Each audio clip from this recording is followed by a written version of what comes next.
আসসালামু আলাইকুম রহমতুল্লাহি ওবরকাতুহ। সম্মানিত দর্শক, প্রচণ্ড অস্থিরতার মধ্যে পুরো দেশের মানুষের জীবন যাচ্ছে।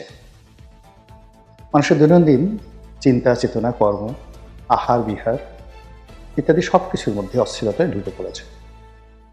এবং সেই অস্থিরতা, অর্থনৈতিক সংকট, সেই অস্থিরতা আরও অনেক কিছু। সঙ্গে সঙ্গে যেটি হচ্ছে, নানা রকম অনিশ্চয়তার পাশাপাশি রাজনৈতিক অঙ্গনে যে আতঙ্ক, যে অবিশ্বাস মানুষের জীবনকে রীতিমতো স্থবির করে তুলেছে। এই রাজনীতিতে যে কথাগুলো আমরা গত সেই 2023 সন থেকেই বলে আসছি, একের পর এক আমাদের মন এবং মননে যে বিষ তৈরি হয়েছে, বিষক্রিয়া তৈরি হয়েছে, সেটি এখনো আমাদের উপর যাকে বলা হয় রীতিমতো জগদ্দল পাথর হয়ে আছে। 2023 সনে আমরা সবাই বলেছি শেখ হাসিনার উচিত হবে না আরেকটি অবৈধ নির্বাচন করা, তাদের উচিত হবে একটি ইনক্লুসিভ নির্বাচন করা। কিন্তু আমাদের সেই কথাগুলোর প্রতিক্রিয়াতে শেখ হাসিনার যারা লোকজন ছিলেন তারা ঠাট্টা করেছেন, মশকরা করেছেন, ক্ষেত্র বিশেষে জুলুম করেছেন, পিটুনি দিয়েছেন, জেলে পুরেছেন এবং কিংস পার্টি গঠন করা থেকে শুরু করে এখানেও কুকর্ম নাই এই জিনিসগুলো করেছেন। আমরা যারা বুঝতে পেরেছিলাম যে এই কিংস পার্টি করা অর্থাৎ বিএনএম করা, তারপর শেষে শাহজাহান সাহেবদের মতো লোক, তমির আলম খন্দকারদের মতো লোক, শমশের মবিন সাহেবদের মতো লোকদেরকে এনে এনে তারপরে রাজকীয় পার্টি বানানো, কিংস পার্টি বানানো, তাদেরকে এমপি মন্ত্রী বানানো, লোক দেখা, এগুলো সবই অন্যায়। এতে করে যারা আসছেন তারাও লাভবান হবেন না, যারা করছেন তারাও ক্ষতিগ্রস্ত হবেন। কিন্তু তারা সেই কাজগুলো করে গেছেন। ফলে আমরা যারা এই জিনিসগুলো বুঝেছি, ঘৃণা করেছি, আমাদের সবার উপর কিন্তু একটা মনের চাপ পড়েছে। চোখের সামনে যদি দেখেন একটা জিনিস, আপনার নির্ঘাত বুঝতে পারছেন যেখানে ধ্বংস অনিবার্য। তো সেখানে তারপর যদি তারা সেই কর্মকাণ্ডগুলো করে এবং আপনাকে দেখতে হয়, তাহলে বুঝতে পারেন যে আপনার ভিতরে কী ধরনের একটি বৈকলঙ্গ তৈরি হবে। তেমনি 2014 থেকে কন্টিনিউয়াসলি আমাদের মধ্যে এই এক ধরনের একটা মানসিক পীড়ন চলছে। আর এই পীড়নটি 2023-24 সনে এবং এই 25 সনে এসে মারাত্মক আকার ধারণ করেছে।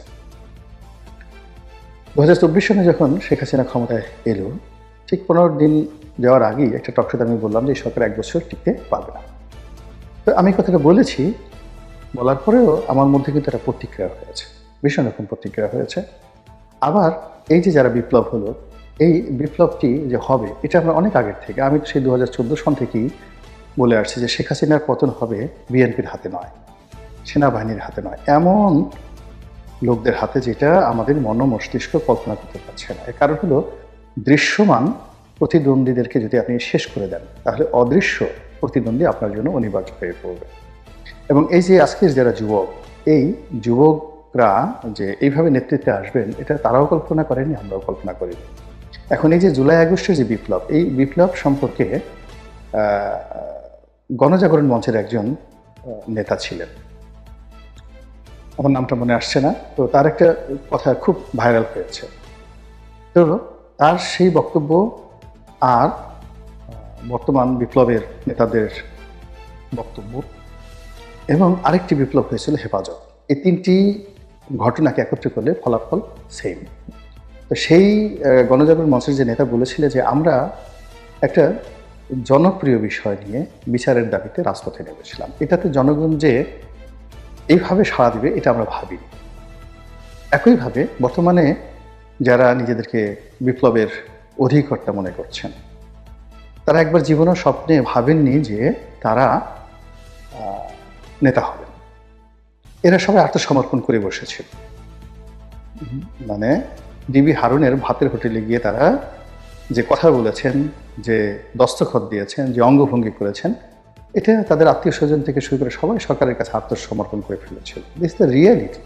আর বাকি যে কথাগুলো, এগুলো বানিয়ে বানিয়ে এই কথাগুলো বলা।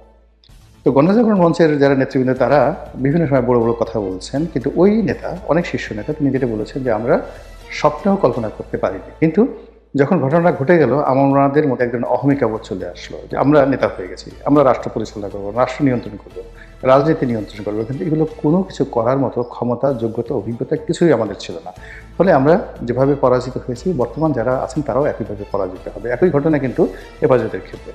হেফাজতের যারা একত্রিত হয়েছিলেন, আমরা এই কওমি লাইনের এত হুজুর বাংলাদেশে আছেন, এত মাওলানা বাংলাদেশে আছেন, এত ছাত্র বাংলাদেশে আছেন, আমরা কল্পনাই করতে পারি। এরা বিভিন্ন জায়গাতে পড়াশোনা করেন, কোরআন পড়েন, হাদিস পড়েন। আমরা এই সমাজে তাদেরকে মসজিদের ইমাম, মাদ্রাসার যাকে বলে শিক্ষক, বড়দের খুব মেধাবী হলে 2-4 জন 1%ও ঢাকা বিশ্ববিদ্যালয়ের মূলধারাতে আসতে পারে না, আর কওমি লাইনে তো কেউ আসতেই পারে না। এরা সাধারণত ইসলামী অঙ্গনে ঘুরে বেড়ান। তো তারা হঠাৎ করে শক্তিশালী হয়ে গেলেন, গণজাগরণের মঞ্চে তারা একটা বিরাট বিপ্লব করে ফেললেন, এবং বিপ্লবের পর তারা মনে করলেন যে তারা রাষ্ট্র পরিচালনা করতে পারেন হযরত উমরের মতো, আবু বকরের মতো, এবং তারা বলতে গেলে একটা খেলাফতের ডাকি দিয়ে বসলেন।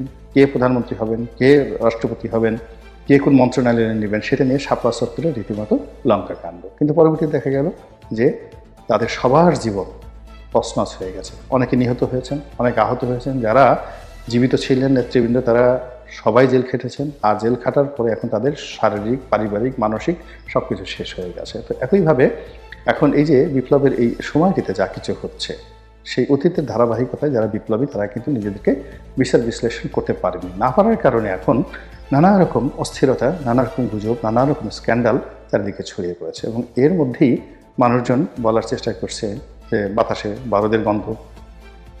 কেউ বলার চেষ্টা করছেন যে এই জরুরি অবস্থা জারি হবে, আজকে জরুরি অবস্থা জারি হবে, কালকে জরুরি অবস্থা জারি হবে। কেউ বলছেন যে অমুকে পালিয়ে গেছে, অমুকে খুঁজে পাওয়া যাচ্ছে